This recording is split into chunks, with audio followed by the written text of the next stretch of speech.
Hello guys, welcome on Tesla Adventures.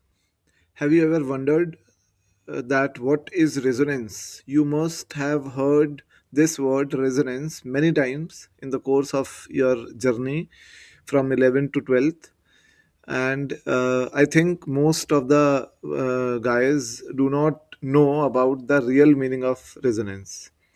In this video, I'll be demonstrating that what is the real meaning of resonance, as well as that why resonance condition is very important in series LCR circuit. And the one main thing which I would be discussing in this video is the art of radio receiving, that how do we receive radio signals by tuning the radio to the specific frequency, and how does radio knows that which frequency you want to listen, and how does it receives only that frequency. So these all concepts are not taught in the regular coachings and big brands, and I'll be teaching you in this video here that what is resonance and why. You must have heard that why series LCR circuit is called as acceptor circuit. So all these things will be explained in this video. So let us start. So first of all, let us discuss that in a series LCR circuit, obviously, all the three components, resistance, inductance, and capacitance, are connected in series with the AC source V is equal to V naught sine omega t. And obviously, in series combination, the current remains same through all the elements of the circuit. And this is the voltage across resistance, this is the voltage across inductance, and this is the voltage across capacitance. And first of all, let us discuss with the same thing that we cannot write this V, which is the net voltage, as VR plus VC plus VL. This is absolutely wrong. This is invalid, because we have already discussed that we always add the voltages according to the phasor diagram, because in AC circuits the voltages across each elements is not in the same phase, so we cannot add them directly. So to add these voltages we must draw a phasor diagram. So let us draw a phasor diagram. So this is a phasor diagram at t is equal to 0. So let us draw it. Yeah, it is drawn at t is equal to 0, and obviously, as we have already discussed in the previous videos, that in series circuits the current remains same, so we will be putting the current on x-axis. Now we know that the voltage across inductor is pi by 2 ahead of the voltage across, in fact, it is pi by 2 ahead of the current. So VL will be at this point, and the current in the capacitor is pi by 2 ahead of voltage in the capacitor, or we can say that the voltage across capacitor is pi by 2 behind of the voltage across current voltage across in fact the voltage across capacitor is pi by 2 behind the current flowing through the capacitor. So this voltage across capacitor would be drawn behind the current, and voltage across inductor would be drawn ahead of the current, as well as the VR, which is the voltage across resistance, will be drawn along with the current, because we know that the VR and I are in same phase. So this is the phasor diagram, but obviously we cannot conclude anything from this phasor diagram, because we do not know that which one is greater, either VL is greater or VC is greater.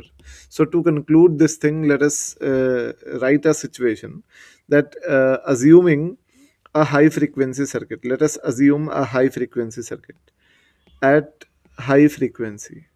Now, I have already explained that what does high frequency means. At high frequency, which means that omega is greater than omega r, where omega r is a special frequency called as resonance frequency. And at this high frequency, we can say that XL is greater than XC. See, obviously XL, is omega L, and XC is 1 upon omega C, and omega r is a frequency, resonance frequency, at which XL and XC are equal. So at high frequency, if we increase the frequency of the circuit above the resonance frequency, then obviously XL will be increasing and XC will be decreasing, and therefore we can say that XL would be greater than XC at high frequency. So at high frequency, XL will be greater than XC, as well as this VL will be greater than VC, because we know that VL is equal to IXL and VC is equal to IXC. Okay, so VL will be greater than VC. So we can say that at high frequency, this phasor diagram would look like this. This would be VL minus VC, and this would be VR, and this would be the resultant voltage V. This angle would be phi, and tan phi in this case will be equal to VL minus VC upon VR. Okay, and obviously we can write down uh, the VL as IXL, so it would be XL minus XC upon this is R. This is the 10 phi, and this is the value of 10 phi. And at low frequency, obviously, see, at high frequency we know that XL is greater than XC and VL is greater than VC. So at high frequency you can see that voltage is ahead of the current in phase, which clearly is indicating that in this circuit inductor is dominating, because in inductive circuits voltage leads the current by a phase of pure inductive. In a pure inductive circuit, voltage leads the current by a phase of pi by 2. And in impure inductive circuits, the voltage leads the current by some phase phi, which the value of phi depends on the fact that which elements and are present in the circuit and what is the value of those circuit elements. So at low frequency, obviously, if we talk about the low frequency, at low frequency, omega is less than omega r, and therefore we can say that XC will be greater than XL and VC will be greater than VL. And this circuit would look like this phasor diagram would look like this, that this will be VL, this will be VC, and in the in this negative axis it would be VC minus VL, and this will be VR, and this is I. So the resultant voltage would be like this, and it would be I will discuss this resultant voltage later on. This angle will be phi. Now tan phi in this case would be XC minus XL upon R. Okay, this is the scenario. Now let us discuss the value of V. So V, as we have already discussed, V in both the cases, V will be equal to under root of VL minus VC whole square plus VR square. You can easily relate this thing in the two phasor diagrams, that it would not matter that either VL is greater than VC or either VC is greater than VL. If the difference of VC and VL is same, so the resultant voltage would remain the same, irrespective of the fact that which one is greater. So this is V, and we can obviously write down V as IZ, and we can write VL as IXL, VC as IXC, and VR as IR. So taking I common, this can be written as XL minus XC whole square plus R square. Okay, so Z will be equal to under root of now Z will be equal to under root of XC minus XL whole square plus R square. This is the value of Z, and we can also obviously write down the current as a function of time. I is equal to I naught sine omega t plus minus phi. So the value of I naught can be written as V naught by Z, and I is equal to V naught upon Z sine, this is omega t plus minus tan inverse XL minus XC upon R. And we can also obviously remove the negative sign, because If the circuit is of high frequency, then obviously this thing would be positive, and if the circuit will be of low frequency, then obviously this thing would be negative, so there would be a negative sign here. Okay, so this will be the final equation of the current.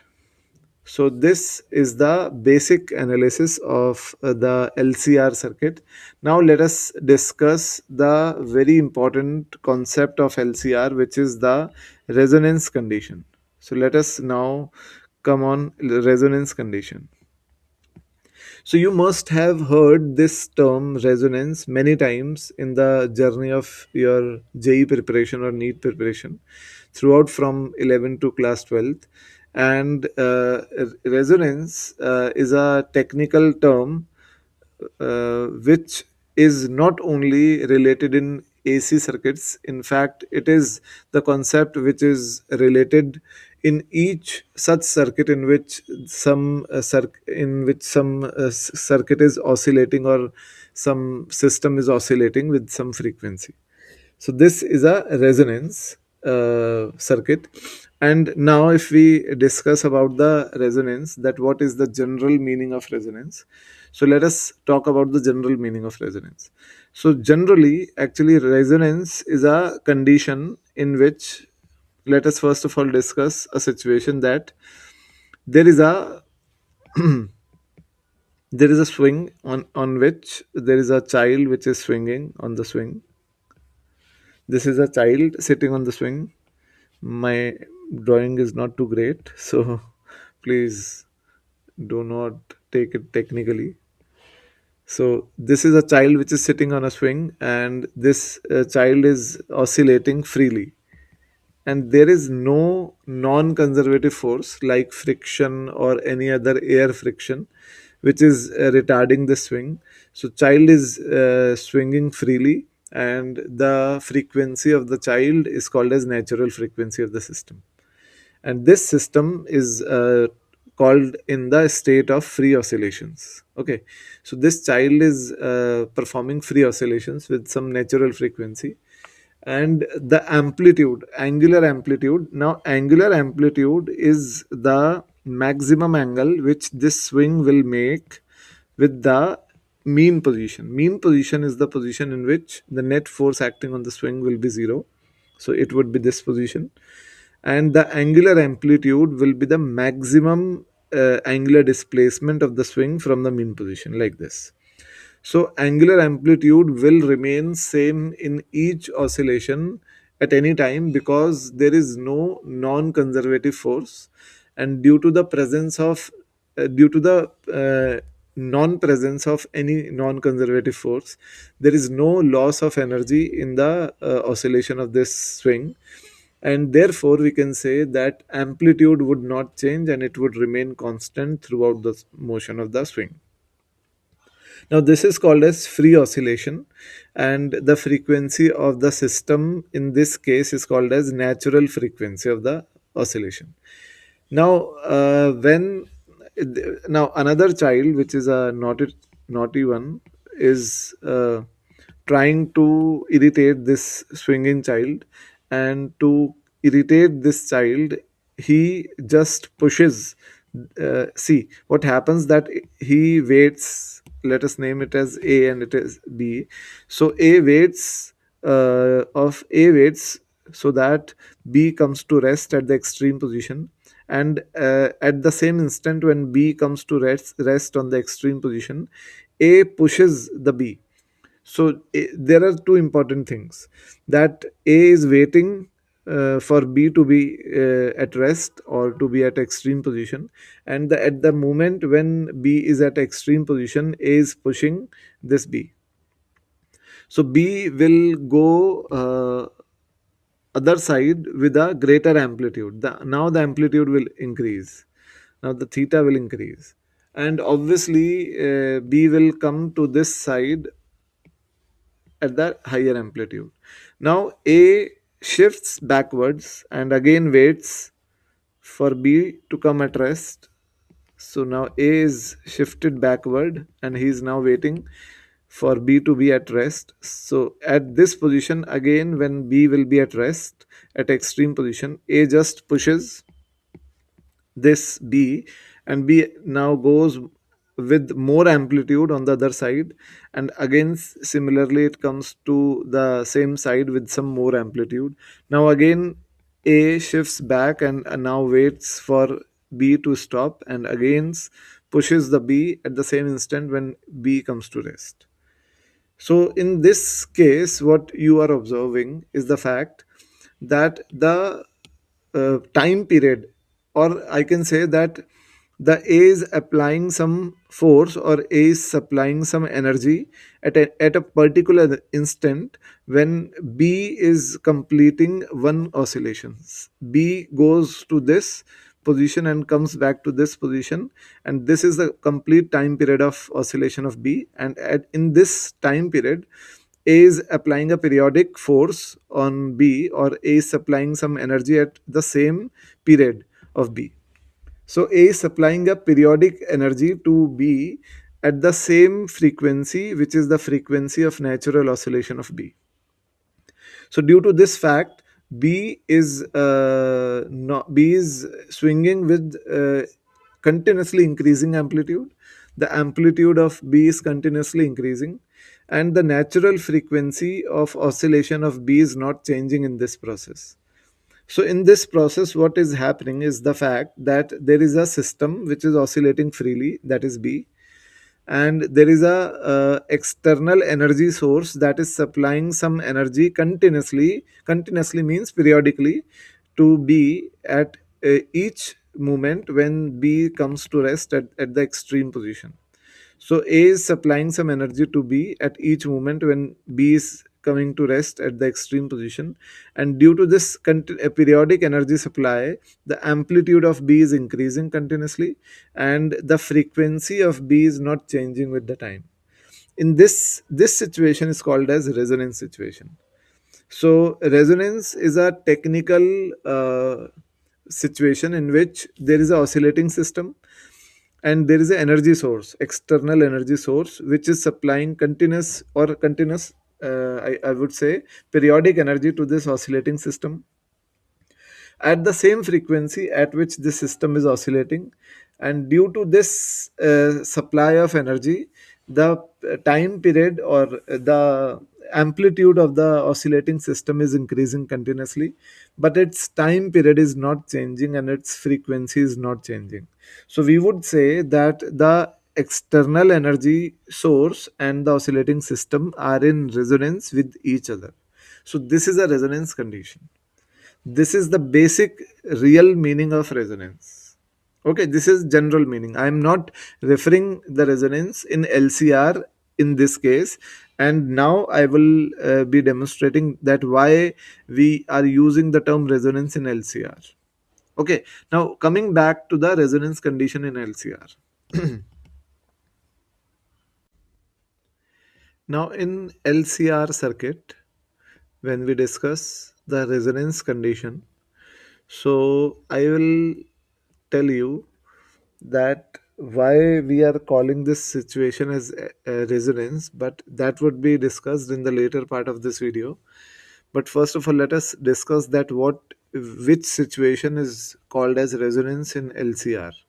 So when XC is equal to XL, and this occurs at a spatial frequency called as resonance frequency, and it is denoted by omega r, and xc is 1 upon omega c, and xl is omega l. So omega resonance is equal to 1 upon under root lc. You can see that the resonance frequency is 1 upon under root lc. Okay, now we also know that Z is the impedance of series LCR circuit, and it is equal to under root of XL minus XC whole square plus R square. And when XL is equal to XC, Z is minimum, and minimum Z is equal to R. So I naught is the amplitude of the current and it is maximum. So maximum amplitude of the current is V naught by Z minimum, and Z minimum is R. So the peak value of the current, which is also called as the amplitude of the current, is maximum in this situation. And if we draw the phasor diagram of the circuit in this situation, then it will tell us many more things about resonance condition in series LCR. So let us first of all draw this circuit, this phasor diagram. So we have already drawn the phasor diagram in which VL was at positive y-axis, I was on x-axis, and VC was on negative y-axis, and VR was on this. Now, obviously, if XL is equal to XC, VL will be equal to VC.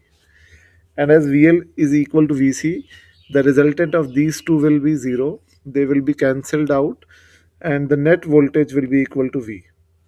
And V will be equal to VR. So the phase difference between current and voltage will be 0 degree, and the net voltage will be along the current on the phasor diagram. And therefore we can say that the impedance is equal to the resistance, and the complete voltage of the circuit is occurring on the resistance. So we can say that circuit behaves, this series LCR circuit behaves like pure resistive circuit at resonance. So at resonance, series LCR circuit behaves as pure resistive circuit, and all the voltage occurs, all the voltage of the source occurs on the resistance itself, and the peak value of the current becomes maximum. Now, this condition is called as resonance, and I'll be explaining that why this condition is called as resonance.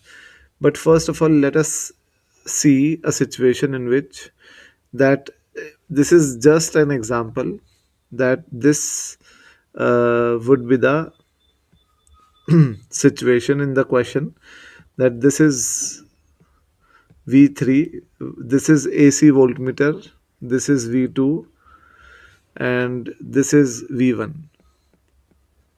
And this is a AC source whose RMS voltage is 200 volt.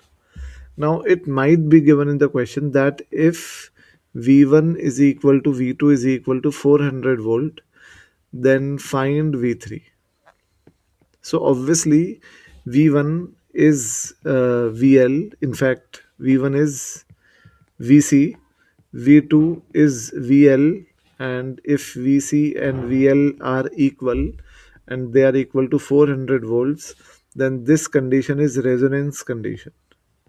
So obviously in resonance condition we can say that the complete voltage of the source Vrms, which is 200, will be occurring on the resistance, and therefore the value of V3 will be equal to 200.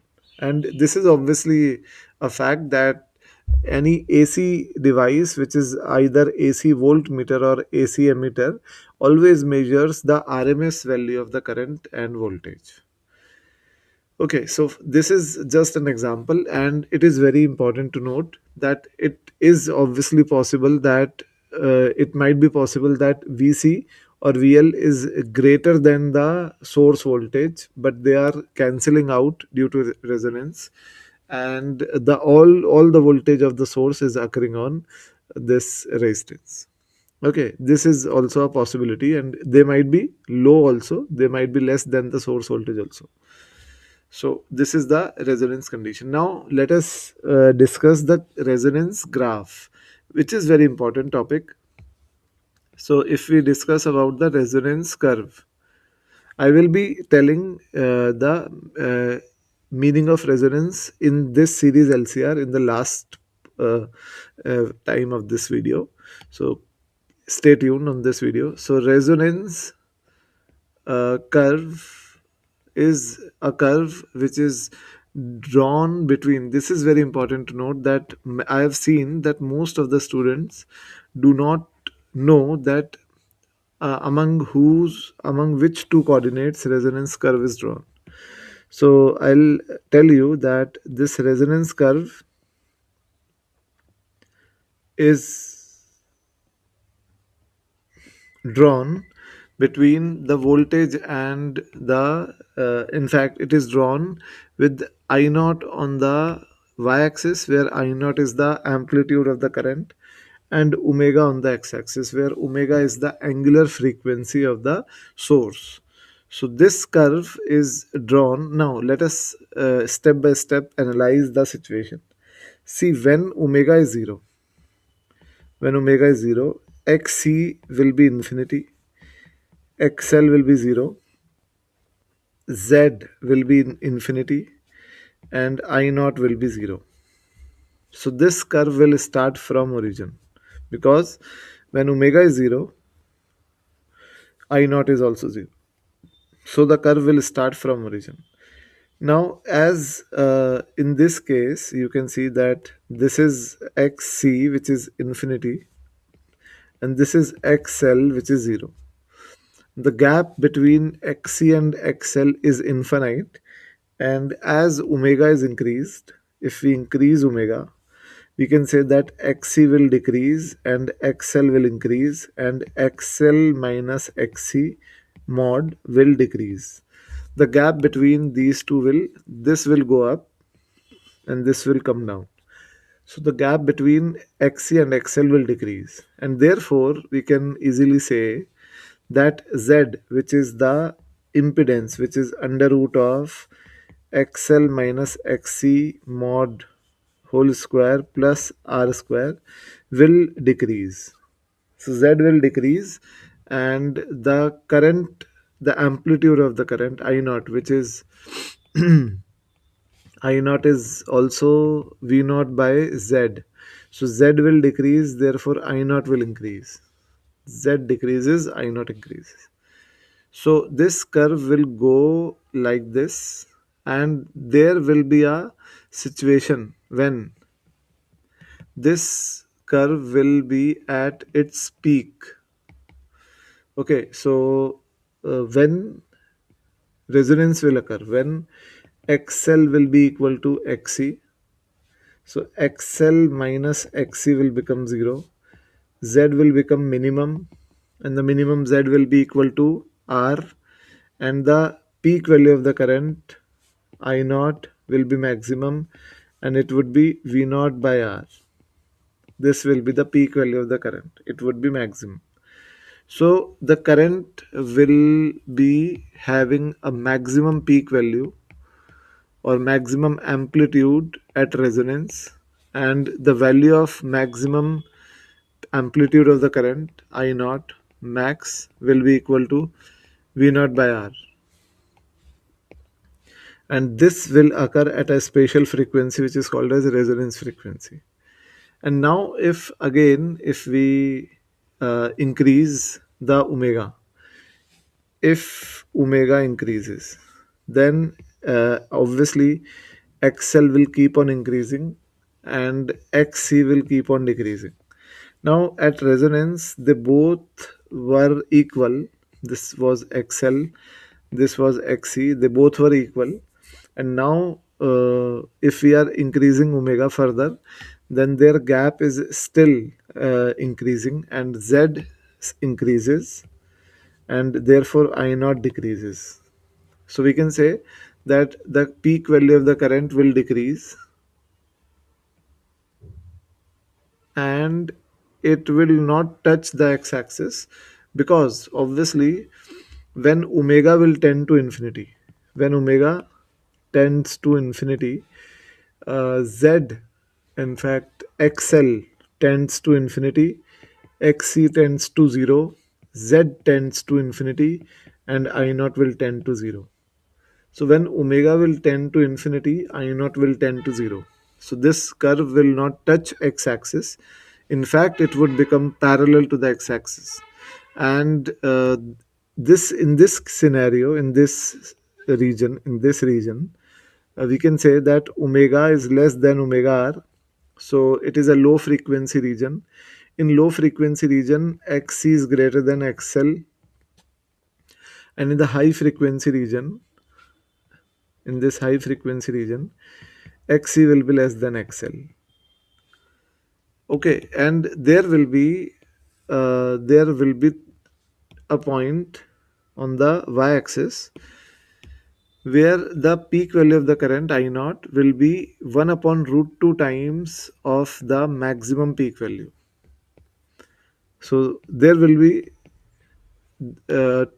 such points where I naught will be equal to I naught max by root 2. And this point, first of all, this point is A. A is called as peak power point. We will be discussing this in this video. This is peak power point, and this B and C are half power points. Okay, these are half power points. Now I'll and the frequency at B is omega 1 and the frequency at C is omega 2. So this difference of omega 2 and omega 1 is 2 delta omega, which is omega 2 minus omega 1. Actually this is delta omega and this is also delta omega. So this is 2 delta omega, and 2 delta omega is called as bandwidth. I will be discussing the bandwidth and its significance in the next video of quality factor. But just now I'll be mentioning the name bandwidth only. And if we discuss about the peak power point and half power point. So first of all, peak power point. Peak power point, which is A, is called as peak power point due to the fact that at point A, the average power loss in the circuit is maximum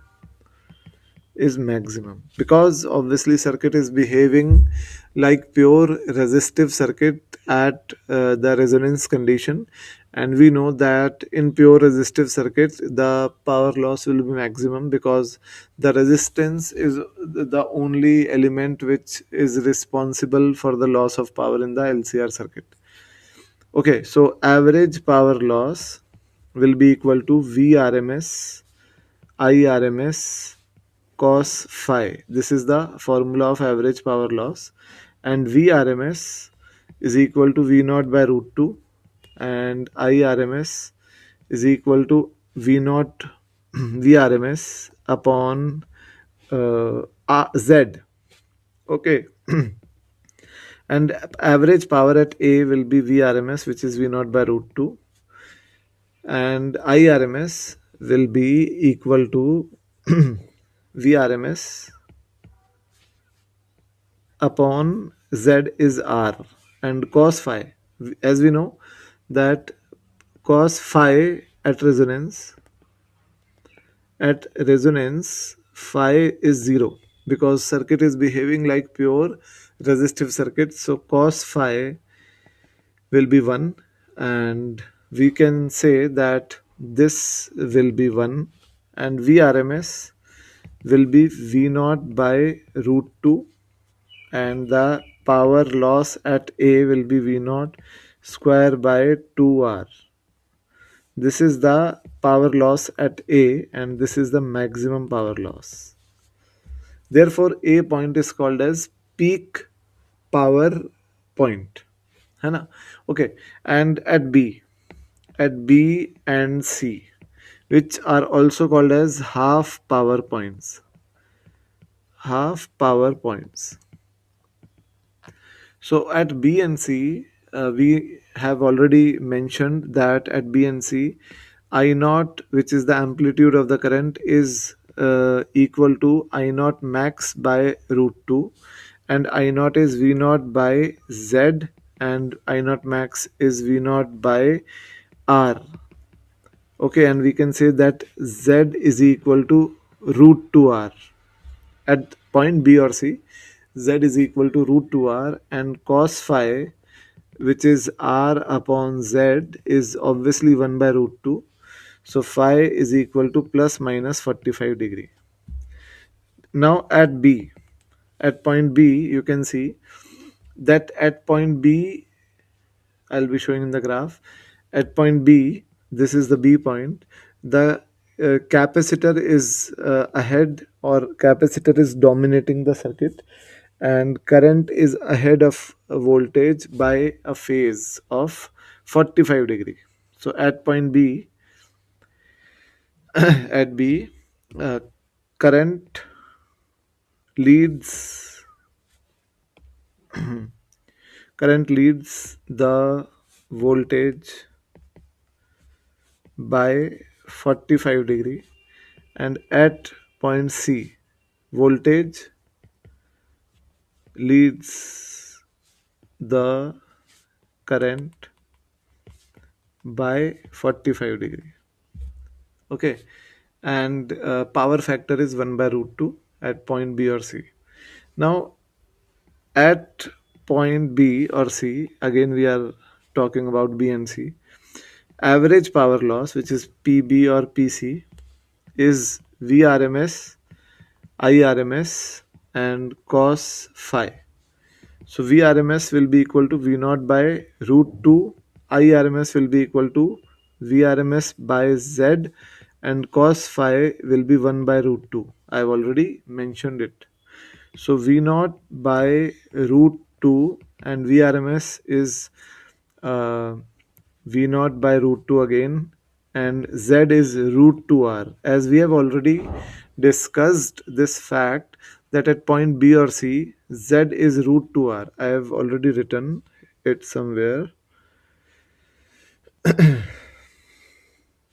I'll be, yeah, we have already discussed that Z is root 2R at point B and C. So Z is root 2R, and this is 1 by root 2. So power at B or power at C can be written as V naught by 4R, V naught square by 4R. So you can see that this power is half of the maximum power, which is power at A. So therefore we can say that this B or C will be called as, therefore B and C are called as half power points, are called as half power points due to the fact that the power loss at B or power loss at C is half of the maximum power loss in the circuit. Okay, so this is the most important fact, and now let us discuss about the radio receiving. So if we discuss about the radio receiving, so let us insert, this is a radio, and when we discuss about the radio receiving, so you can see that how it is possible that in radio when we tune to 98.3 for example, so we will listen the songs or any discussion which is occurring on the radio frequency at 98.3. When we will tune the radio set to frequency 104, then we will listen the song or audio of frequency 104 only. So how is it possible? So what happens in radio, that first of all we know that there is a spectrum of electromagnetic waves. In fact, there are many electromagnetic waves which are occurring uh, in the sky, and this antenna is receiving all the electromagnetic waves, and this antenna is converting the electromagnetic waves into current, and it is presenting those currents to the radio. Now inside the radio there is a series LCR circuit. See, actually radio has a series LCR circuit, and when we plug on the radio to the source, AC source, then that source, which is the AC mains of our home, is acting the main AC source for series LCR. And when this antenna is receiving the electromagnetic waves and it is converting them into the current, which are the alternating currents, so those currents are being presented in the front of series LCR. Now, let us suppose that we have tuned the frequency of our circuit, series LCR circuit, to 104 megahertz. So if we have tuned to 104 megahertz, this is megahertz. FM broadcasting uses megahertz. So when we have tuned the radio set to 104 megahertz, then we have tuned the resonance frequency of our radio sets omega r as 2 pi f, where f is this is f, and omega r is 1 upon root LC. Now, this tuning occurs by changing the value of capacitor. So, actually, when we use the fan regulator in our home, that is actually a variable capacitor. So, by changing the value of C, we can regulate the resonance frequency of the series LCR circuit. So, we have tuned our radio set to 104 megahertz frequency. Then, obviously, the LCR will have its impedance minimum for that current which is coming through the antenna and which is having the frequency of 104 megahertz. So the series LCR circuit is actually inviting that current to be mixed into the circuit by minimizing its impedance. And actually impedance or resistance is the opposition offered by the circuit to the current. So if circuit is minimizing its resistance, then actually it is inviting that current to be mixed into the main current of the circuit, and the frequency of 104 megahertz is actually received, and it is allowed to mix in the main current of LCR, and that current amplitude increases due to the external source. Now what is happening here, that there is a oscillating circuit which is a series LCR, and the oscillating quantity in this circuit is current. So actually this series LCR circuit is a oscillating system which is having a oscillating quantity of current inside it, which is oscillating at a frequency of omega r in this circuit. Now, when some external source, which is electromagnetic wave in this case, is coming in the circuit at the same frequency, which is the resonance frequency, then circuit is inviting that current to be mixed in the main current by minimizing its impedance, and this current, which is received by the external source, is increasing the all over energy and all over amplitude of the current in the circuit, because these two currents are getting added up in the same phase. So the total amplitude of the current is increasing, and the frequency of the circuit still remains equal to the resonance frequency, because this system is receiving the energy, periodic energy, from the external source at its same frequency. So this, as we have already discussed, is the resonance condition in the series LCR circuit. And therefore you can see that therefore series LCR circuit is called as acceptor circuit. Okay, this series LCR circuit, I'll write it down. Series LCR circuit is also called as acceptor circuit because it accepts all those frequencies of current which are same as that of the resonance frequency of the circuit. And how it is accepting, it is minimizing its impedance, and it is allowing the current to get mixed in the main current of the circuit. So this is why the series LCR circuit is also called as acceptor circuit, and that is how radio receiving is achieved by using of series LCR circuit. So guys, this was it in this video, and in the next video I'll be discussing the quality factor of resonance. Thank you.